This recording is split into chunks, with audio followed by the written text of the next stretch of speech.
ayat hafalan. Roma 14 ayat 8. Sebab jika kita hidup untuk Tuhan. Dan jika kita mati untuk Tuhan. Jadi, baik hidup atau mati, kita adalah milik Tuhan. Saudara, kita mengingat bahwa Paulus menyatakan untuk jemaat saling menerima satu dengan yang lain, tanpa harus memperdebatkan pendapatnya satu dengan yang lain. Kita harus ingat bahwa bagi kelompok yang manapun saja, Kristus telah mati untuk mereka. Dan mereka semua ini melakukannya adalah untuk Tuhan di dalam pengertian yang terbatas yang mungkin dimiliki oleh setiap orang. Mereka itu makan atau minum, mereka tidak makan atau tidak minum, mereka melakukannya untuk Tuhan. Kiranya ini juga boleh menjadi satu buah semangat bagi kita. Kita semua tidak memiliki kedewasaan iman yang sama atau pengertian teologis yang sama, tapi marilah kita sama-sama memiliki satu buah kesehatian, yaitu bahwa baik kita makan, baik kita minum, atau apapun saja yang kita lakukan, baik kita hidup maupun kita mati, kita adalah milik Kristus.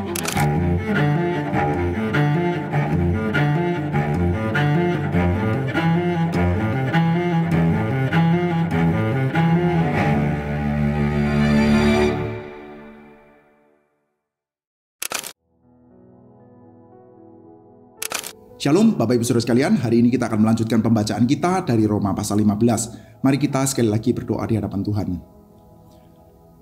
Bapa di dalam surga, kami berdoa meminta pertolongan-Mu. Kiranya Tuhan dengan belas kasihan yang besar boleh menyertai setiap kami. Pimpinlah kami Tuhan untuk kami boleh menarik implikasi yang praktis dari hal-hal teologis yang memang telah Engkau karuniakan kepada kami melalui kitab suci-Mu, khususnya melalui pembacaan surat Roma ini. Mohon Tuhan berikan kepada kami pertolongan untuk kami boleh menghidupi di dalam aktualitas kehidupan kami sehari-hari. Terima kasih ya Tuhan, kiranya nama-Mu dipermuliakan. Dalam nama Tuhan Yesus kami bersyukur dan berdoa. Amin. Saudara, saya mengajak kita untuk bersama-sama membaca dari Roma pasal yang ke-15. Kita yang kuat wajib menanggung kelemahan orang yang tidak kuat, dan jangan kita mencari kesenangan kita sendiri. Setiap orang di antara kita harus mencari kesenangan sesama kita demi kebaikan untuk membangunnya. Karena Kristus juga tidak mencari kesenangannya sendiri, tetapi seperti ada tertulis, kata-kata cercaan mereka yang mencerca engkau telah mengenai aku. Sebab segala sesuatu yang ditulis dahulu telah ditulis untuk menjadi pelajaran bagi kita, supaya kita teguh berpegang pada pengharapan oleh ketekunan dan penghiburan dari kitab suci. Semoga Allah yang adalah sumber ketekunan dan penghiburan mengaruniakan kerukunan kepada kamu sesuai dengan kehendak Kristus Yesus, sehingga dengan satu hati dan satu suara kamu memuliakan Allah dan Bapa Tuhan kita Yesus Kristus. Sebab itu terimalah satu akan yang lain seperti Kristus juga telah menerima kita untuk kemuliaan Allah.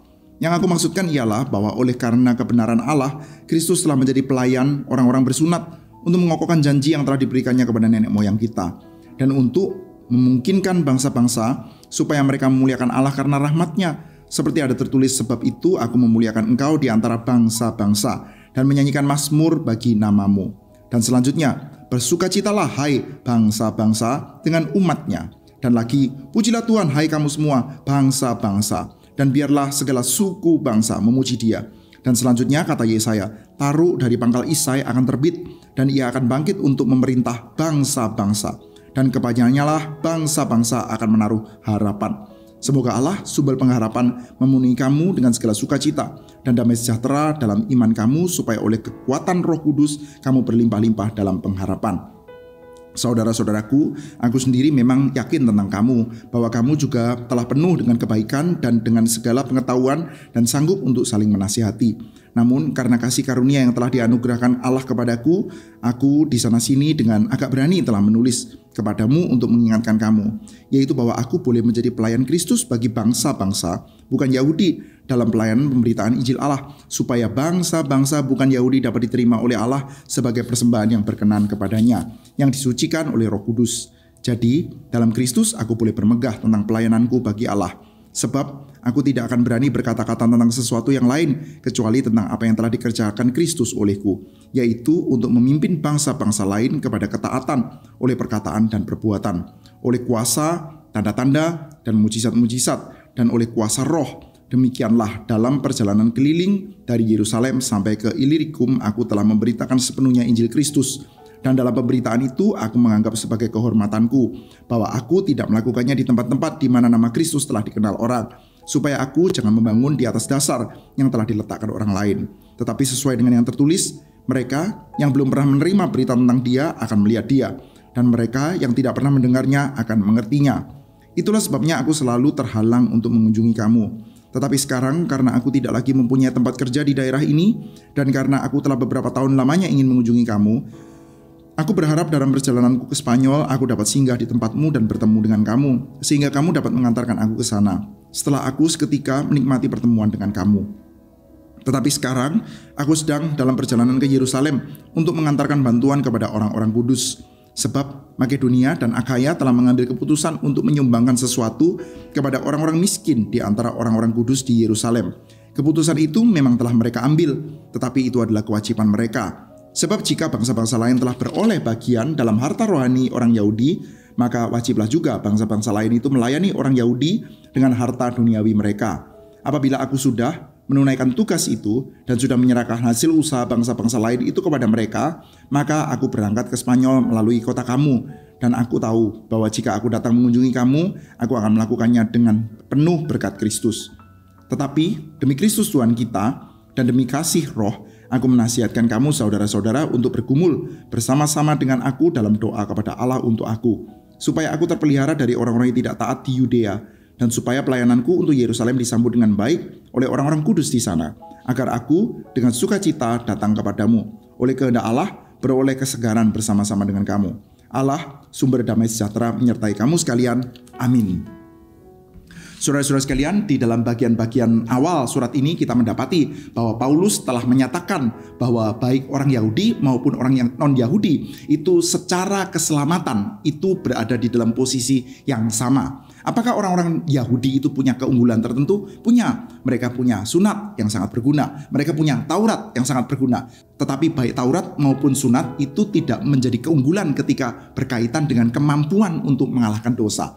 Orang-orang Yahudi, orang-orang bersunat, mereka itu memiliki keunggulan di dalam mereka itu punya Taurat. Mereka mengerti apa itu dosa, mereka mengetahui apa itu kesalahan, mereka mengetahui hukum-hukum Tuhan. Tetapi hukum-hukum itu tidak membuat mereka mampu untuk melakukannya. Mereka bisa melihat apa itu dosa, tapi mereka tidak bisa mengalahkan dosa. Oleh karena itu, ketika kita berhadapan dengan Allah, berhadapan dengan kesucian dan kemurkaan Allah, maka Taurat tidak bisa memberikan pertolongan apa-apa. Dalam hal inilah orang Yahudi dan orang non-Yahudi berada di dalam satu buah level yang sama, saudara. Nah, ada orang-orang dari jemaat Roma yang sudah menyadari akan hal ini, saudara. Terutama di antara mereka yang adalah orang-orang non-Yahudi atau ya terpapar oleh pikiran non-Yahudi itu secara lebih kuat. Mereka tahu bahwa kita itu sudah dibebaskan di dalam Kristus dan kita bisa diselamatkan oleh Kristus hanya melalui iman saja, tanpa melalui Taurat atau tanpa melalui sunat, saudara. Dan hal itu memang menguntungkan bagi semuanya, menjadikan orang Yahudi dan non-Yahudi itu sama. Tetapi saudara, bagi orang-orang Yahudi hal itu tidak mudah untuk dipahami, saudara. Sehingga ada di antara mereka yang disebutkan oleh Paulus sebagai golongan yang lebih lemah itu, saudara, dalam tanda kutip ya. Lebih lemah itu yaitu mereka yang susah sekali untuk terlepas dari pemikiran-pemikiran Tauratistik mereka. Mereka masih berasa, aduh, ada hukum halal haram makanan yang saya tetap harus taati. Saya tidak bisa memakan daging-daging yang tidak kosher. Saya tidak bisa memakan daging-daging yang saya beli di pasar karena mungkin sudah dipersembahkan kepada berhala. Maka mereka menjadi vegetarian di dalam versi bukan Buddhisme ya, tapi vegetarian di dalam versi tidak mau makan makanan yang tidak kosher dan sulit untuk mencari makanan tidak kosher selain sayur-sayuran saja. Mereka juga masih memelihara hari-hari tertentu, saudara. Oleh karena itu mereka disebut sebagai orang yang masih lebih terkurung. Sementara itu ada orang-orang yang sudah lebih merdeka, saudara. Lalu Paulus mengatakan bahwa kamu baik di dalam posisi yang lebih kuat maupun dalam posisi yang lebih lemah harus saling menerima satu dengan yang lain. Jangan memperdebatkan pendapat mereka di dalam keadaan mereka masing-masing. Nah, seperti ayat hafalan kita kemarin, saudara ya. Dalam keadaan kita masing-masing, baik yang makan maupun yang tidak makan, baik yang memelihara hari-hari tertentu maupun yang tidak, saudara. Baik yang sudah lebih kuat maupun yang lebih lemah. Mereka semua melakukannya adalah untuk Tuhan kita Yesus Kristus. Dan dasar yang dipakai oleh Paulus ya, kemarin kita mendapati setidaknya ada dua. Yang pertama, Paulus mengatakan bahwa baik posisi manapun yang lebih kuat maupun yang lebih tidak kuat, mereka semuanya adalah milik Kristus. Kita ini adalah budak-budak milik Kristus. Anda bukan milik saya dan saya bukan milik Anda. Oleh karena itu Paulus mengatakan, siapa kamu bisa berkata tentang golongan lain? Nah, seperti halnya di dalam satu buah household, kita itu tidak boleh mengatur budak yang berada di dalam householdnya orang lain, sudah. Nggak boleh. Nah, kita itu berada dalam household yang sama ya. Tetapi pemiliknya kan Kristus, kita bukan pemiliknya. Oleh karena itu dikatakan bahwa nggak usah ngurusin. Dia mau jatuh atau nggak jatuh, nggak usah kamu yang ngurusin. Tetapi kita tahu bahwa pasti Tuhan kita, yaitu Yesus Kristus, akan menjaga kita supaya kita itu akan teguh berdiri. Itu alasan pertama. Alasan keduanya adalah bahwa sekarang dalam posisi masing-masing, ketika hati nurani kita tidak menuduh, ketika kita itu tidak syak, baik yang makan maupun yang tidak makan, dua-duanya itu sedang melakukannya untuk Tuhan. Jangan dipaksakan ketika takaran imannya itu belum sama, dipaksakan akhirnya dijalankan dengan syak, dijalankan tidak dengan hati nurani yang bersih, justru jatuh ke dalam dosa. Itu adalah alasan yang kita lihat kemarin sudah. Nah sekarang sudah di dalam pasal 1 sampai 6 kita mendapati Paulus melanjutkan lagi argumentasi ini sudah, untuk orang saling menerima satu dengan yang lain, tetapi dengan satu buah alasan teologis yang berbeda, saudara. Alasan teologisnya kali ini lebih bersifat kristologis, saudara. Dia mengatakan bahwa kenapa kok kita mesti saling menerima satu dengan yang lain? Kemarin ya, coba bandingkan, coba bedakan ya. Kalau kemarin kenapa saling menerima satu dengan yang lain? Alasannya adalah pertama, kita semua milik Kristus, kita tidak berhak untuk ngurusin orang lain. Kedua, alasannya adalah bahwa mereka semua dalam posisi seperti apapun kita sedang melakukannya untuk Tuhan. Mereka itu dalam takarannya masing-masing sedang melakukannya untuk Tuhan. Kali ini sudah kita mendapati ada argumentasi yang sifatnya itu lebih bersifat kristologis. Kenapa kok kita itu harus saling menerima satu dengan yang lain? Kita harus memikirkan tentang kebaikan satu dengan yang lain. Jawabannya adalah karena pertama-tama Kristus juga melakukan itu. Jadi ketika kita melakukan itu, fokusnya bukan sekedar bahwa saya tidak berhak kepada kamu. Fokusnya juga bukan sekedar karena dalam posisimu sekarang kamu melakukannya untuk Tuhan, tetapi saya akan memikirkan yang terbaik untuk kamu. Karena apa? Karena saya itu serupa Kristus. Kristus yang memikirkan yang terbaik untuk orang lain, maka saya juga memikirkan yang terbaik untuk orang lain. Nah itu adalah argumentasinya Paulus, sudah. Dan argumentasi ini akan dilanjutkan di dalam ayat 7 sampai dengan ayat 13 dengan argumentasi yang berbeda, sudah. Kali ini di dalam ayat 7 sampai dengan ayat yang ke-13, Paulus mengutip beberapa ayat di dalam Perjanjian Lama, dan yang menjadi dasar dari kita untuk bisa saling menerima satu orang dengan yang lain, untuk saling menguatkan, ya, saling memikirkan yang terbaik buat sesama kita dan bukan cuma untuk kita sendiri, adalah panorama dari sejarah keselamatan, saudara. Yaitu bahwa di dalam sejarah keselamatan itu sejak mula-mula Tuhan Allah itu terus-menerus memikirkan tentang keselamatan yang mula-mula kepada orang bersunat atau orang Yahudi, lalu menuju kepada bangsa-bangsa yang bukan Yahudi. Nah saudara, kalau tadi Anda mengikuti pembacaan kita, saudara, kita akan berulang-ulang mengatakan tentang kata-kata bangsa-bangsa, bangsa-bangsa, bangsa-bangsa, diulang-ulang terus-menerus, sudah. Karena apa? Karena itulah panorama sejarah keselamatan kita, sudah. Dibuka dengan panggilan Allah kepada Abraham dan keturunannya, yaitu kepada bangsa Yahudi, dan diteruskan sampai kepada bangsa-bangsa, dari antara orang-orang Israel sampai kepada para Gentiles. Itu adalah panorama sejarah keselamatan, sudah. Yang disebut sebagai umat Allah adalah Yahudi dan non-Yahudi. Dan bukankah itu menjadi satu buah gambaran yang saat ini tercermin dengan sangat jelas di antara jemaat Roma itu sendiri, sudah.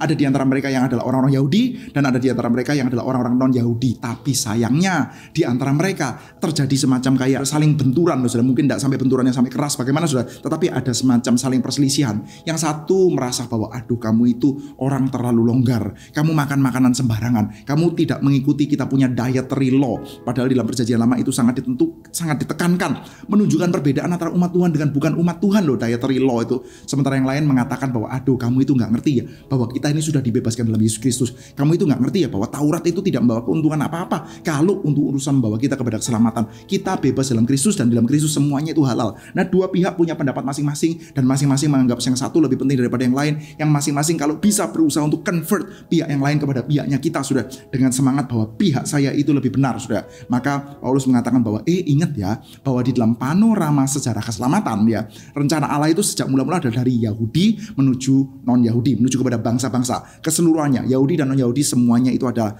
bagian dari rencana keselamatan Allah. Oleh karena itu mereka perlu untuk saling menerima satu dengan yang lain, karena ini cocok dengan panorama sejarah keselamatan Allah.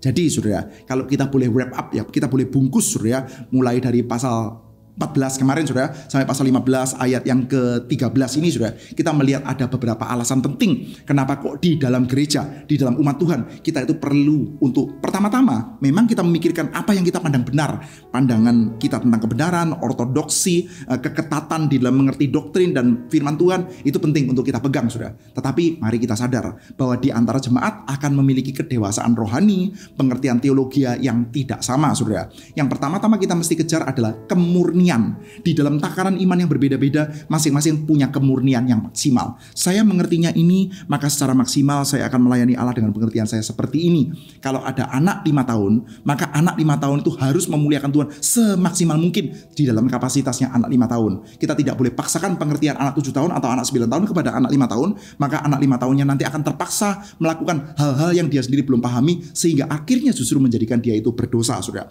Nah, itu adalah alasan pertama, kita punya takaran yang berbeda-beda, saudara. Kita juga mengingat, saudara, bahwa kita masing-masing satu dengan yang lain itu tidak saling memiliki. Dalam artian sang empunyanya adalah Tuhan. Kita tidak berhak untuk ngurusin orang lain, saudara, di dalam satu buah jemaat, saudara. Lalu alasan selanjutnya kita melihat bahwa serupa dengan Kristus. Ini alasan ketiga, serupa dengan Kristus. Maka kita mesti saling memikirkan satu dengan yang lain. Karena Kristus pun demikian. Kristus itu memberikan hidupnya untuk kita yang adalah orang-orang berdosa. Maka kita pun juga mau saling memberi diri kita. Kalau saya rasa saya lebih benar, yang saya rasa sana lebih salah, tapi takaran imannya dia seperti itu, ya sudah, saya akomodir dulu. Bukan mengakomodir kesalahan atau dosa, saudara, tapi mengakomodir keterbatasan takaran imannya dia, saudara. Sambil kita terus berusaha, berdoa untuk saling bertumbuh satu dengan yang lain, saudara, saling mendoakan.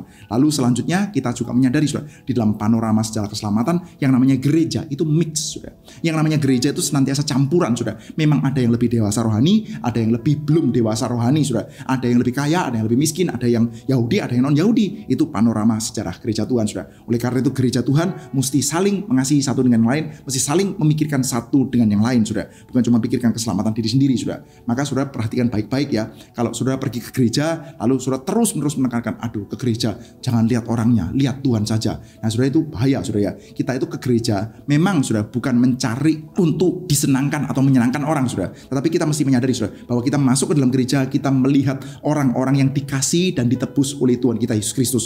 Masuk ke dalam gereja, keadaan mereka seperti apapun saja, baik atau buruk menurut pandangan kita dipanggil untuk memikirkan mereka. Mereka yang mungkin kita tidak sukai, yang mungkin kita anggap rohaninya lebih rendah dari kita, atau yang kita anggap menyombong rohaninya lebih tinggi daripada kita. Siapapun saja, Kristus mati untuk dia, saudara, di dalam gereja ya, dalam kumpulan umat Tuhan. Maka kita mesti saling memikirkan bagaimana yang terbaik untuk dia. Dan kita harap di dalam takarannya dia, saat itu yang dia pikirkan, dia sedang mempermuliakan Tuhan semaksimal mungkin, saudara.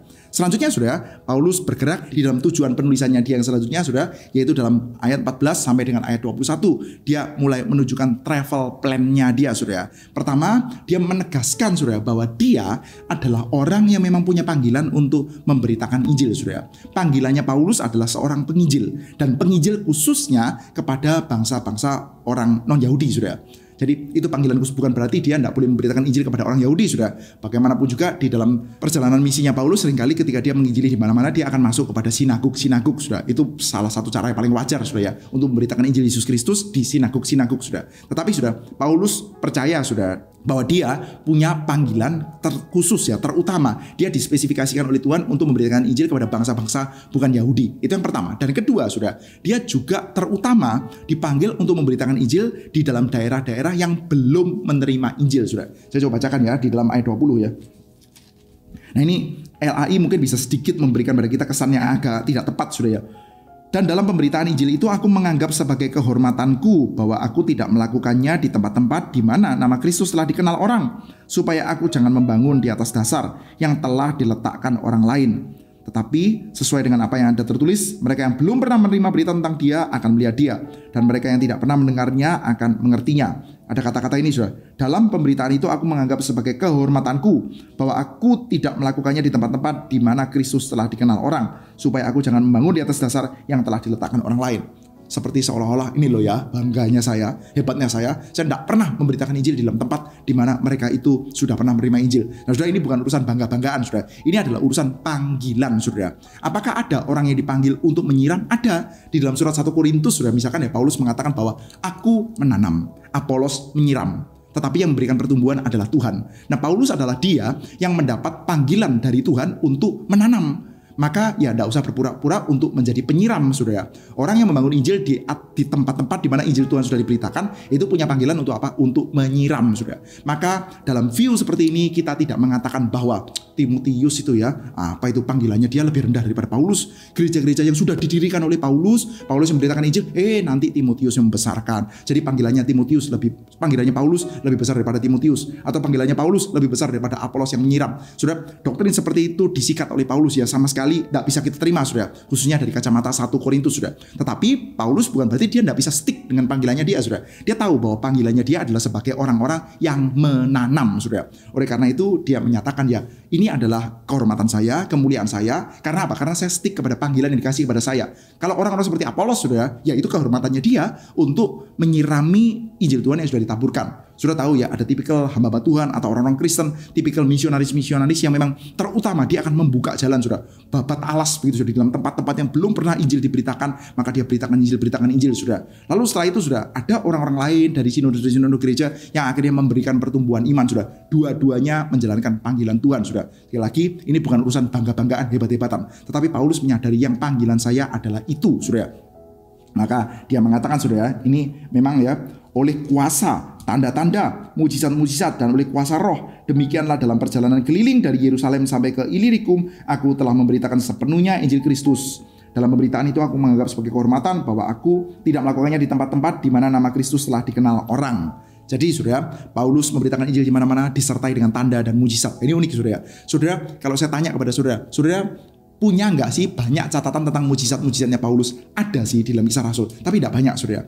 Dan di dalam surat-suratnya, saudara, di mana Paulus itu menyatakan bahwa saya bikin mujizat di sini, saya bikin mujizat di situ. Tidak banyak, saudara ya. Nah, kita melihat, saudara, bahwa Paulus adalah orang ya. Dalam surat ini pun ya, kita tahu, saudara, dia adalah orang yang ketika memberitakan Injil, seperti halnya banyak misionaris-misionaris yang harus memberitakan Injil dalam tempat-tempat yang belum pernah ada Injil, saudara. Itu seringkali memang kita mendengarkan cerita-cerita mujizat sampai saat ini, saudara. Dan saya sangat percaya ya, Tuhan masih bisa memberikan mujizat-mujizatnya, khususnya di antara orang-orang yang memang suku-suku pedalaman atau suku-suku yang belum pernah menerima Injil sama sekali, bisa sering itu terjadi mujizat-mujizat. Dan itu pun juga terjadi di antara Paulus, saudara. Tapi dia tidak banyak eksplor itu, saudara. Yang dia eksplor adalah apa? Ini adalah panggilan saya untuk memberitakan Injil di antara bangsa-bangsa bukan Yahudi. Itu yang pertama. Dan kedua, terutama di antara bangsa-bangsa yang memang belum pernah menerima Injil, saudara. Selanjutnya, ayat 22 sampai 29, Paulus melanjutkan travel plan-nya dia, saudara.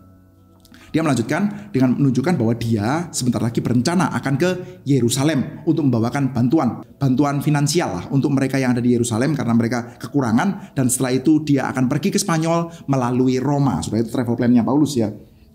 Aku berharap dalam perjalanan ke Spanyol aku dapat singgah ke tempatmu dan bertemu dengan engkau sehingga kamu dapat mengantarkan aku ke sana, sehingga aku seketika menikmati pertemanan dengan kamu. Tapi sekarang aku sedang dalam perjalanan ke Yerusalem untuk mengantarkan bantuan kepada orang-orang kudus, sebab Makedonia dan Akhaya telah mengambil keputusan untuk menyumbangkan sesuatu kepada orang-orang miskin di antara orang kudus di Yerusalem. Nah, Paulus menyatakan bahwa sebelumnya saya selalu terhalang untuk datang kepada kamu. Belum sempat ya datang ke Roma sebelum ke Spanyol. Kenapa belum sempat? Karena saya punya panggilan. Panggilan saya adalah memberitakan Injil tuh. Nah, yang dia ceritakan ya tentang perjalanannya dia dari Yerusalem sampai ke Ilirikum, sudah dalam perjalanan misi dia sebelumnya, sudah dia menceritakan itu. Maka selama ini belum sempat, sudah. Tapi sekarang ya, sampai akhirnya saya membawakan bantuan dari Akhaya dan dari Makedonia balik ke Yerusalem. Maka setelah itu barulah saya akan bisa ke Spanyol. Dia merencanakan untuk pergi ke Spanyol, sudah. Nah, kita tidak terlalu tahu dengan jelas, sudah, apakah dia sampai ke Spanyol atau tidak. Saya sendiri termasuk yang percaya, meskipun dalam Kisah Rasul, sudah, kita tidak mendapatkan catatannya. Saya termasuk yang percaya bahwa Paulus akhirnya sampai ke Spanyol, sudah, setelah melalui Roma, dan akhirnya setelah dari Spanyol baru dipenjara di dalam Roma yang kedua kali, sudah. Tapi kita tidak bicarakan itu, sudah. Nah, sudah, kita melihat ya, Paulus dia akan ke Yerusalem dulu, setelah itu dia akan ke Spanyol, tapi melalui Roma, sudah. Berharap nanti orang-orang jemaat di Roma mendukung panggilan misinya Paulus untuk memberitakan Injil di antara, pertama, bangsa-bangsa bukan Yahudi, dan kedua, di antara mereka yang belum pernah menerima Injil sama sekali di Spanyol, saudara. Nah, lalu Paulus menutup, saudara, dengan permintaan untuk didoakan. Nah, ini menjadi satu hal yang sangat penting, saudara. Paulus terus minta untuk didukung dalam doa.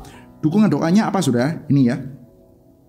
Demi Kristus Tuhan kita, demi kasih roh, aku menasihatkan kamu saudara-saudara untuk bergumul bersama dengan aku dalam doa kepada Allah untuk aku, supaya aku terpelihara dari orang-orang yang tidak taat di Yudea, dan supaya pelayananku untuk Yerusalem disambut dengan baik oleh orang-orang kudus di sana.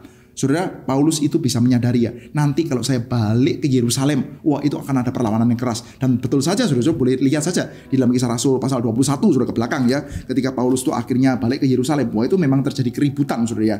Dan pertama-tama tolong doakan supaya saya itu tidak sampai terhalang-halangi oleh mereka yang tidak taat ya, orang-orang Yahudi yang non-Kristen, terpelihara dari orang-orang yang tidak taat di Yudea, saudara. Nah, saudara nanti bisa baca sendiri ya, saudara, account-nya dia ketika dia itu ada di Kisah Rasul pasal 21, sudah mulai ayat 15 ke bawah, saudara ya. Lalu saudara, kita juga melihat Paulus juga minta didoakan ini, supaya aku terpelihara dari orang-orang yang tidak taat di Yudea, dan supaya pelayananku untuk Yerusalem disambut dengan baik orang-orang kudus di sana. Jadi di Yerusalem itu ada orang-orang yang tidak taat di Yudea, orang-orang Yahudi non-Kristen, dan juga ada orang-orang kudus di sana. Ada orang-orang Kristen Yahudi. Paulus minta didoakan supaya dia itu tidak disulitkan oleh orang-orang yang tidak taat, tapi juga diterima oleh orang-orang kudus di sana. Dan memangnya kenapa, saudara? Kenapa orang-orang kudus bisa menolak bantuan dari Paulus, saudara? Nah, ini ada beberapa pandangan, saudara. Ada beberapa kemungkinan. Yang pertama, kemungkinan, saudara, orang-orang Yahudi Kristen merasa harus punya solidaritas kepada orang-orang Yahudi non-Kristen. Kita tahu, saudara, bahwa keyahudian itu kuat. Keyahudian itu kuat. Bahwa di antara orang-orang Yahudi yang Kristen dan orang-orang Yahudi non-Kristen itu masih bisa memiliki satu buah keterikatan perasaan, kita sama-sama Yahudi. Dan orang Yahudi pada waktu itu sudah sangat memusuhi Paulus, saudara, karena Paulus dianggap sebagai pengkhianat, kan, saudara. Jadi jangan menerima bantuan yang dibawa oleh Paulus. Kemungkinan orang-orang kudus, orang-orang Kristen Yahudi bisa jadi syak juga terhadap Paulus, saudara. Lalu yang kedua, saudara, kemungkinan juga, saudara, kita tahu ya bahwa orang-orang Yahudi khususnya mereka lebih sulit untuk menerima Injil law free gospel, ya. Injilnya Paulus yang seperti kayak mengatakan bahwa kita itu tidak membutuhkan Taurat untuk diselamatkan. Itu kan Injilnya Paulus ya, yang sangat ditekankan, ya, law free gospel. Di antara orang-orang Yahudi itu ada yang lebih tidak gampang ya untuk menerima ucapan-ucapan seperti itu, ya. Konsep-konsep seperti itu lebih gampang, lebih susah untuk mereka terima, saudara. Sehingga ada kemungkinan Paulus sampai di sana mungkin susah juga, saudara. Maka Paulus mengatakan, harap engkau terus mendoakan. Dan selanjutnya, agar aku dengan sukacita datang kepadamu oleh kehendak Allah, beroleh kesegaran bersama-sama dengan kamu. Allah sumber damai sejahtera menyertai kamu sekalian. Amin. Oke, saudara-saudara sekalian, hari ini saya mengajak kita untuk mendoakan dua pokok doa, saudara. Yang pertama, mari kita juga terus, ya, kita mendoakan untuk diri kita masing-masing, kita mendoakan untuk sesama kita, sehingga kita ini, saudara, di dalam takaran iman yang berbeda-beda, di dalam gereja kita masing-masing, saudara, kita boleh saling mementingkan orang lain, saudara. Dalam takaran iman mereka yang berbeda-beda, kita mengasihi mereka, kita memikirkan yang terbaik untuk mereka, karena itulah yang dilakukan oleh Kristus dan itulah yang direncanakan di dalam sejarah keselamatan. Itu yang pertama. Yang kedua, kita terus berdoa di hadapan Tuhan untuk perkabaran Injil Tuhan, saudara. Nah, kita mengingat ya, ketika Paulus itu menyatakan bahwa Yahudi, non-Yahudi, ya, pertama dari orang Yahudi lalu kepada orang non-Yahudi, saudara. Dan hal itu langsung diresponi Paulus dengan action untuk dia itu mau pergi ke Spanyol, saudara. Maka kita juga berdoa di hadapan Tuhan untuk pemberitaan Injil, saudara, di antara banyak orang-orang yang sampai saat ini masih belum menerima Injil. Baik, saudara sekalian, saya ingin mengajak kita untuk masuk kepada satu buah ayat hafalan saja dari pasal 15 ayat yang ke-7. Sebab itu terimalah satu akan yang lain, sama seperti Kristus juga telah menerima kita untuk kemuliaan Allah. Baik, rekan-rekan sekalian, kita bertemu dalam pertemuan selanjutnya. Terpujilah Tuhan.